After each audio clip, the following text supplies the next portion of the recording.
Good morning, good afternoon mga boy. Magre-rehome tayo ngayon. Oras natin is 4:25 ng hapon. Date natin is March 28, 2024. Meron tayong i-rehome ngayon. Pupunta tayo ng Badaluyong at doon yung magiging new for parent ni Raul. Ang ganda ng pangalan ng mga boy, no? Raul. Ito po si Raul. Ayan si Raul. Yan, oh. Raul. Yan, oh. Matap si Raul, oh. Yan, oh. Ito si Lourdes. Yan, oh. Napaka-cute niyan. Maliit lang po yan. Ito si Raul. Hey, Raul. 3 months na po yan si Raul. Samahan nyo ko na i-rehome natin si Raul. Raul! Yun, oh. Raul, oh. Pupunta na tayo doon mga boy. Samahan nyo ako. Medyo hindi ako masyado mag-video sa daan. Baka malobat ako. Pero syempre, yung video natin yung ano pa rin. Kung ano makakaya natin. Okay mga boy, let's go! Yan, ibit-bitin na lang aking pulso si Raul. Dadali na doon sa cage.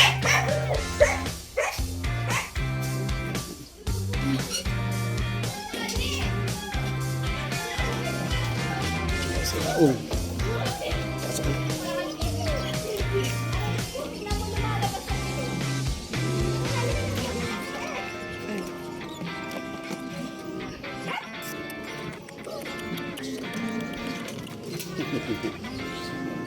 Okay.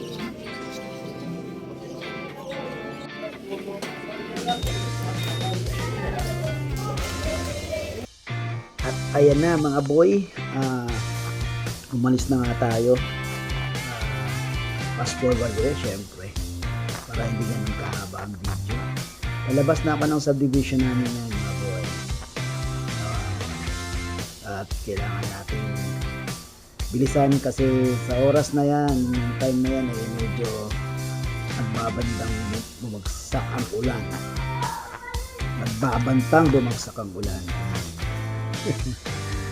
Yun o. Nagagaling lang natin kanina sa Grotto Pork Market. At syempre, olats tayo. Pero meron tayong kapirasong bag. Kapiraso pala. Isang bag na sale. Pero okay lang kasi ganoon talaga, hindi man ganoon talagang siniswerte, pero ay paano naman na-vlog ang ating mga pets, kaya okay na ako doon. Kaya ngayon, meron naman tayo ngayon na for rehome na si Raul, diba mga boy? Siya nga pala, meron tayong panibagong pet market na nabubuksan. Actually, nabuksan na. Itong Marilao Pet Market.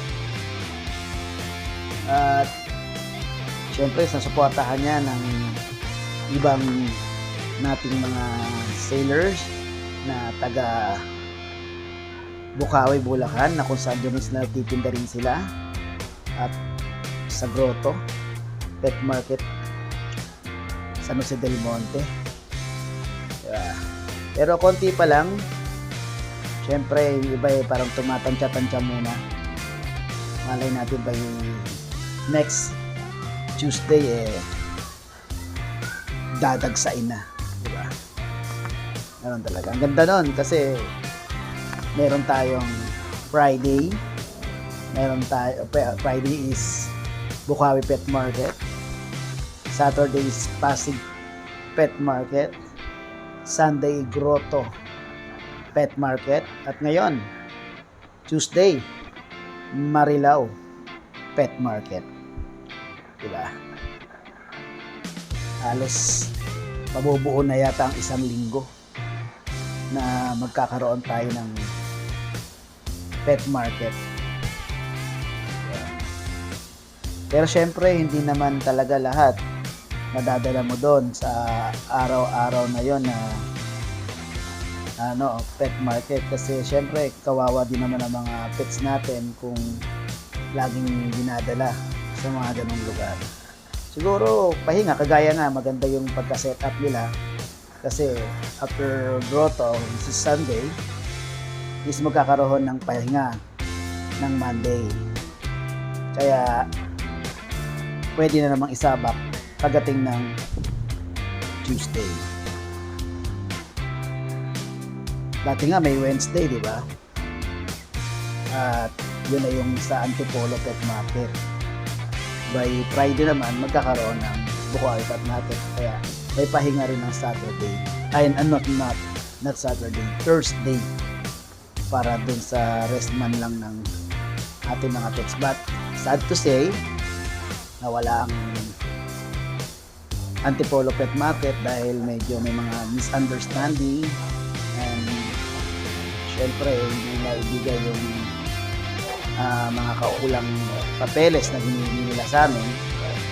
Kaya yun, medyo ano rin kasi, medyo para kang naghanap ng karayom sa dayami sa requirements nila, kaya medyo nahirapan.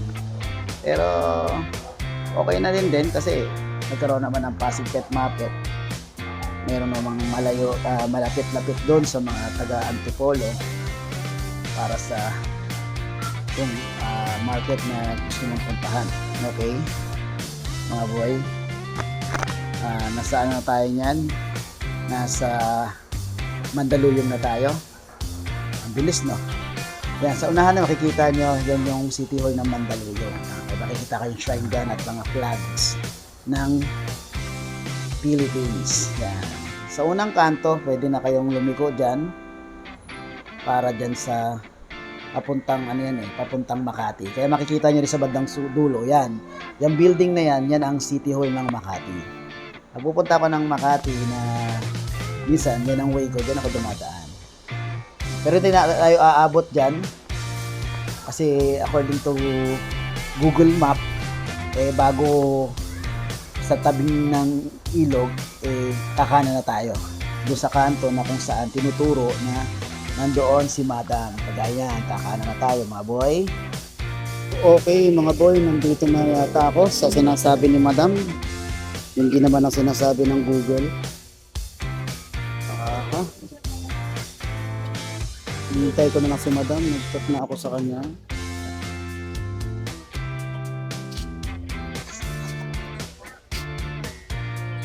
Kayo po yun?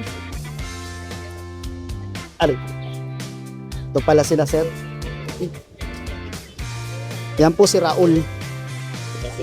Ito po yung bet niya. Digit bet. Yan po. 12/27/23 siya pinanganak. Kaya March 27 is ano niya na. Deworm niya. May isa pa siyang deworm dapat. Then vaccine niya. Ito pa. Then dog food.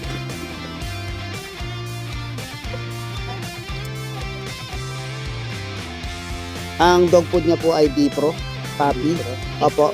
Palamigin niyo muna. Palambutin niya muna po. Tapos sa painit, mas maganda. Para madaling lumambot po. Okay? Yan po. 2 beses siya pinapakain, pero puppy pa naman siya kahit tatlo. 7, 12, 7. Paliguan nyo po. Meron makay puppy doon? Sa bahay? Ayan. Ayan. Tapos wag nyo munang gugupitan ng buhok sa loob ng 1 taon para yung buhok niya is diretso talaga. Gugupitan nyo lang yung nandito, nakaharang sa may mata, tapos yung talampakan niya. Pwede bang kasi sabay ka sa akin pa, right? Saan po banda? Dito lang eh. Okay lang naman, sir. Para kasi nakamotor din ako eh. Oo, sige, sir. Na tayo. Okay lang. Okay lang po. Okay. Sir, picture muna tayo. Okay mga boy, 6:30 ng hapon, kari-room lang natin kay Raul, kay Sir Brian sa Hulo, Mandaluyong City. Dito ako ngayon sa may 7-Eleven syempre. Dito pa rin naman ako sa Mandaluyong, inuubos ko lang ito. At mamaya biyahe na tayo. Kaya ganito na lang yung aking video regarding sa pag-vlog sa pag-rehome ng isa nating pets na si Raul. Invite ko lang kayo, sana i-follow nyo ang ating FB account na Skin Kernel at yung musta po yung page natin. Pati yung, syempre ito, yung ating YouTube channel na Musta Boy. Para tuloy-tuloy tayo. Syempre, para maabot ko na rin yung dapat umabot. Okay mga boy, maraming salamat sa panonood. Medyo nalilopat na ako kaya hindi ako masyadong mahaba ng video pero okay lang din naman yun para medyo maiksi ang may abot. Okay mga boy, maraming salamat and thank you. God bless.